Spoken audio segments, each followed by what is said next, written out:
Giving all praise, honor, glory to Yahawah, BAHASHAM, YAHAWASHI, BAHASHAM, RACHAKWADASH, the honors to the apostles and the elders of Great Millstone, and the sincere Shalom to the Akim that's out there pushing the sincerity and the truth and the sound doctrine. This is going to be an extremely quick video. I was just doing some thinking earlier about, brothers and these women and these wives and stuff like that.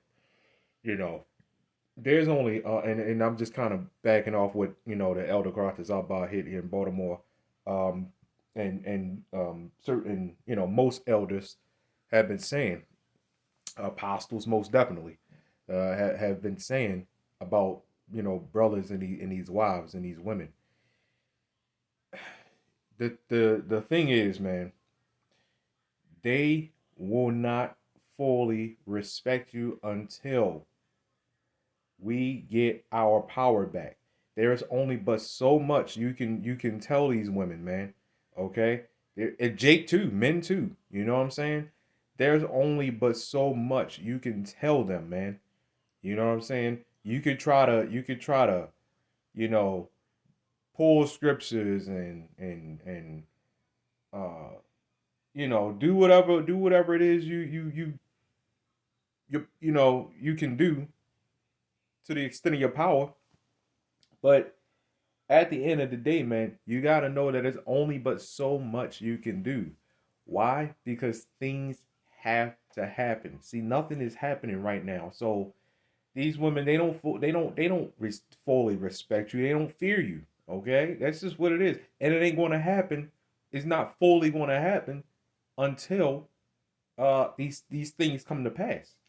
Things have to happen. Hell has to break loose in order for these women to snap back in order. But other than that, do not expect 100% from your wife or whoever else, man. You know what I'm saying? When things, say like things have to happen, but right now nothing's happening, right? Because these women know that all they got to do is pick up a phone and you screwed. All they got to do is make a few phone calls and you're screwed. And as long as women know that, right? As long as they know that, why are you wasting your energy? Why are you wasting your energy? There's only but so much you can tell them, man. Really, anything at all, to be honest. I mean, like I said, it's very limited. Okay, this book of Ecclesiasticus, or known as Sirach, chapter 11, verse 25. It says, "In the day of prosperity, there is a forgetfulness of affliction." And right now,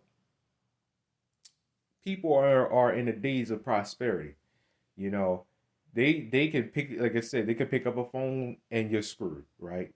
They're giving benefits. They're giving, which Trump is getting ready to cut all that stuff out anyway. But it's not really Trump. It's really those higher ups. Y'all know who I'm talking about. It's not really Trump, okay?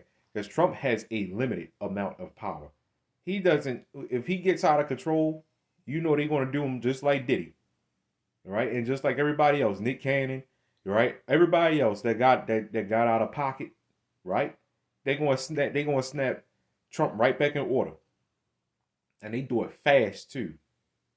Okay, but right now everybody's are in they're in the days of prosperity, meant to, right? Everybody's in a day of prosperity. Nothing's happening. You know what I'm saying? Everybody's getting these benefits.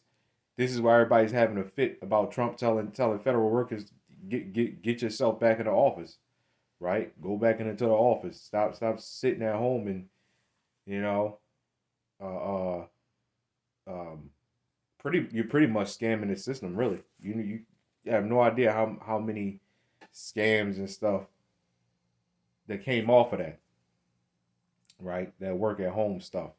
But they did it. But again, you see what Esau's doing, okay? But anyway, like I said, back to the topic. In the day of prosperity, there's a forgetfulness of affliction. So nobody's really worried about affliction. We telling them these things are going to come to pass, and they don't want to hear it. They don't care, right?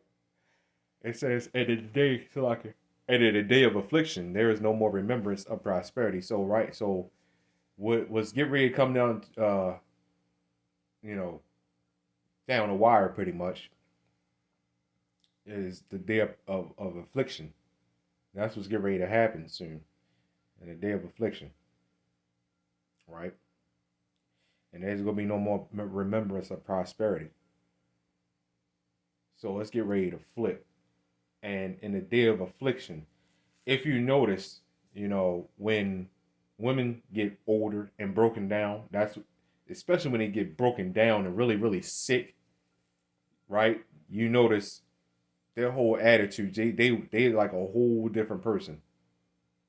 They're a whole different person. Even us, to a degree, man. When we get sick, you really get like almost like life threatening sick. You start thinking differently, man.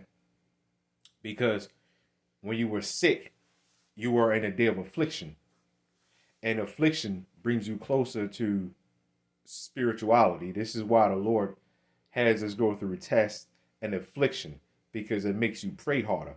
See, if you I can't think of the scripture. It's a scripture I'm thinking about. I mean, well, and there was a scripture that says pretty much what I'm saying. Um, it goes something similar to pretty much going into the house of feasting. Y'all brothers probably know what I'm talking about. Going into the house of feasting. In fact, let's get that real quick. Right here it is. Ecclesiastes chapter 7 verse 2. It says, "It is better to go to the house of mourning than to go to the house of feasting." Why? Because of that. Because of the scripture that I just read. Right.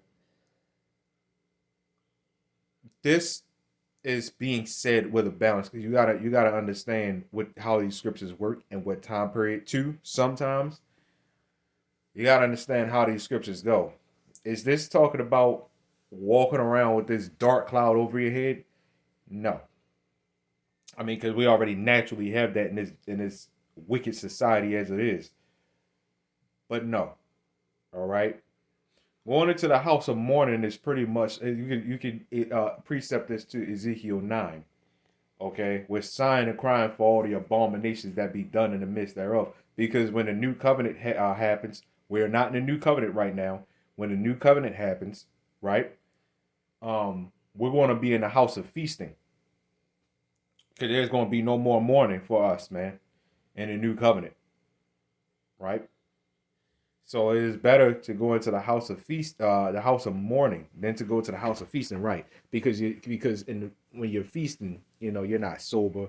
You probably drunk. You know what I'm saying? You're not alert. You're having this big dinner. You're relaxed. You're not alert, because right now we're in a time of war, man. Okay, and you always gotta be alert. Okay. It says, "For that is the end of all men, and the living will lay it to his heart. Sorrow is better than laughter, for by the sadness of the countenance the heart is made better." Okay, it says the heart is of the wise is in the house of mourning. Why? Again, when you're in a time of war, yes, it's better to be in a house of mourning, because you're staying alert. Okay, you're staying alert. You know what's going on around you, right? You're sober.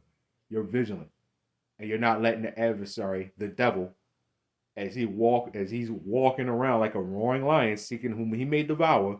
You're not ignorant of his devices, his designs. Okay, you're not being overtaken by that, because you are being alert. Okay, you are being a watchman, and a watchman should not be, you know, sitting at dinner tables feasting and getting fat.